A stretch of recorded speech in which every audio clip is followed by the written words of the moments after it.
Dans cette vidéo, nous allons montrer comment implémenter une transition de scène. La grosse différence par rapport à ce que nous avons fait précédemment, c'est que maintenant nous allons définir les scènes comme des ressources XML, des layouts. Puis nous définirons l'animation entre les scènes qui composera donc bien entendu la succession d'écrans. Si je reprends le TP là où nous l'avions laissé, la première chose à faire va être de venir donc créer les scènes. Pour cela, je vais venir prendre le fragment first ici et le recopier, copie, paste, en fragment first scène 2. Nous avions déjà créé la scène 1, scène 2. Nous avions déjà créé la scène 1, nous allons passer à la scène 2. Le fragment first lui-même ici, je vais le vider de son contenu en ne gardant que le constraint layout. Voilà, constraint layout. Je vais donner un ID à ce constraint layout, car c'est dans ce constraint layout que va être affichée la scène. Donc je vais appeler ça main first racine. Voilà, donc en fait le fragment first a été vidé. Vous remarquerez aussi d'ailleurs que vous pouvez aussi enlever tout ce qui est relatif aux data. Ça n'a aucun intérêt. Puis je vais venir dans le code du first fragment et modifier légèrement la façon dont les choses sont gérées. Tout d'abord, je vais vider la fonction partir qui contenait donc l'animation manuellement créée et je vais venir intervenir sur la première partie. Ici, nous allons vérifier que le binding, c'est bien sur le scène 1 binding que vous travaillez. Nous allons aussi ramener le set variable que nous faisions un petit peu plus loin, donc qui était fait ici. Nous allons remonter le set variable dans la méthode précédente. Remonter le set variable dans la méthode précédente, c'est-à-dire venir ici et placer ce code-là. Nous allons enlever le commentaire qui ne sert à rien et donc nous allons aussi vider ce onActivityCreated.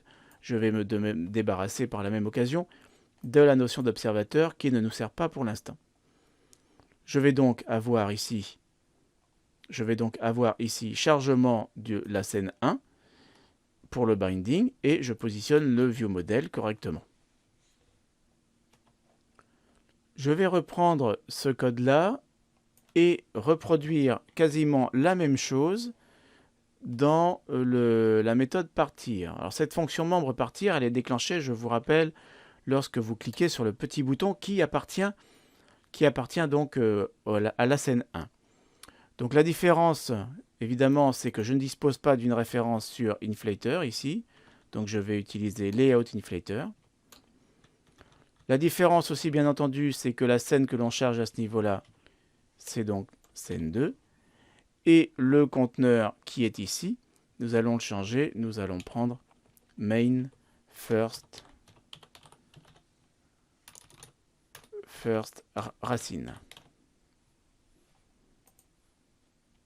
Ce main first racine d'ailleurs devra être la même racine que celle qui est utilisée ici. Donc nous chargeons ici la scène 1 et nous allons donner exactement la même variable, main first racine pour déclencher la scène. Nous allons ensuite venir créer les scènes dans partir. Donc c'est au moment où vous allez cliquer sur le bouton partir, vous allez déclencher donc ce code-là. Vous allez d'abord créer une scène en utilisant le binding que vous venez de créer. Alors ça, c'est très important. Il est clair que si le data binding, si nous n'avions pas utilisé le data binding, nous aurions un code beaucoup plus simple puisqu'il suffirait de charger la scène directement. Nous allons donc ensuite tout simplement taper le code transition manager.go et nous passons la scène que nous venons de charger. Qui s'appelle l'audit scène. J'ai malheureusement validé la mauvaise ligne. Voilà, donc ici apparemment on me réclame quelques imports pour compléter le code et c'est bon. Je vais vérifier avec un make module que tout est bon. Donc ce que j'ai fait pour résumer, nous avons donc la scène 1 et la scène 2 qui sont donc deux fichiers XML Et lorsque je vais cliquer sur le bouton partir, je vais basculer de la scène 1 à la scène 2. Ceci de façon assez radicale. Alors dans la scène 2, évidemment, si je veux voir quelque chose de différent, il faudrait que je vienne modifier le layout, puisque la partie scène 1 ne comporte que les 3 premiers champs. Je peux reprendre les mêmes champs dans la scène 2, mais évidemment, il faudrait que je vienne les faire bouger un petit peu. Je résoudrai ensuite les dernières références inattendues, et donc je vais modifier la scène 2 de la façon suivante. Je vais simplement bouger quelques éléments graphiques. Donc je regarde. Je vais placer tout en haut ici les différents éléments qui ont déjà été sélectionnés dans la première partie de l'IHM. Donc ils seront positionnés différemment. Nous les verrons donc bouger. Et voir apparaître ces 3 derniers éléments qui permettent en fait de sélectionner la fin du voyage. Je reviens sur les références non connues. Donc a priori, ici, j'ai 3 références qui sont en trop. Je les enlève. Et je vais donc pouvoir maintenant exécuter mon application pour vérifier le comportement. Lorsque l'application est installée, donc je reviens ici sur l'émulateur, l'activité est exécutée, lancée. Donc on attend parce que je l'ai lancé en mode debug. Et donc le premier écran apparaît avec donc les champs qui sont prévus pour ce premier écran. Je viens ici remplir le champ donc de kilométrage. Puis ici le champ de ville de départ. Alors c'est un petit peu lent dans l'émulateur. Et je bascule sur la scène 2. Et effectivement, les champs ici, texte et kilométrage, ont été placés en haut de ma scène. Alors, si je reviens donc sur le code, la scène 2, c'est juste le XML qui est la cible de mon animation.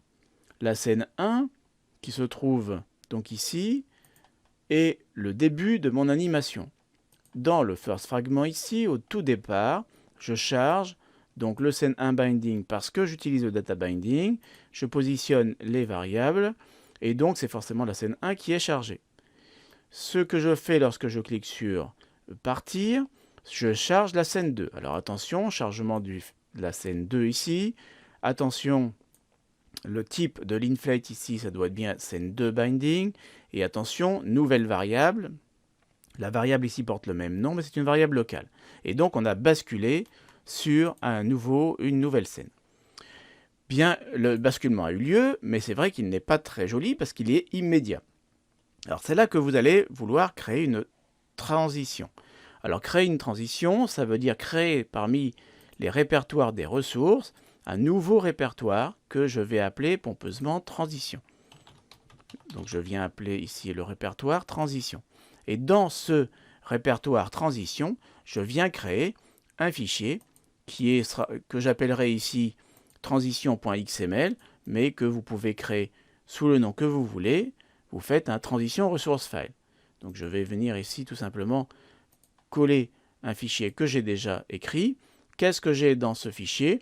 Eh bien, j'ai tout simplement la même chose que ce que j'avais fait à la main dans le code Kotlin précédemment. Je définis une durée de transition et un interpolateur, c'est-à-dire une façon dont l'animation va avoir lieu. Pour utiliser ce fichier de transition, je vais venir ici déclarer une nouvelle variable. Je vais utiliser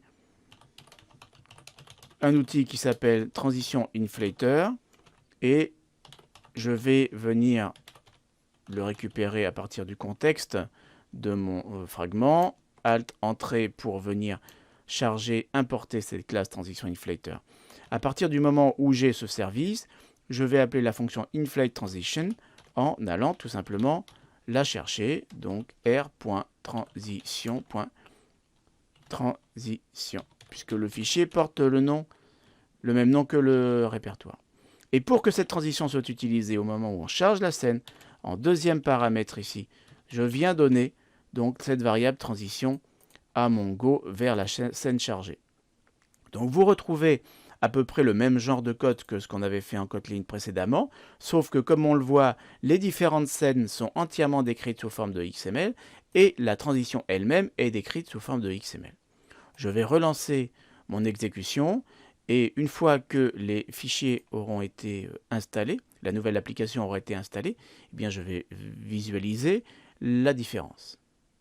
Donc je vais, comme précédemment, venir donner une valeur à mon kilométrage un peu élevé là ce coup-ci, surgère ici comme nom de ville, je clique sur partir et c'est là que nous allons apprécier la transition. Donc nous avons effectivement une animation sur les champs qui viennent se positionner tout en haut de la dernière scène en fait. Voilà, donc dans cette vidéo, nous avons montré comment faire des transitions en utilisant les fichiers de ressources, à la fois pour décrire les scènes avant-après, et aussi pour décrire la transition elle-même.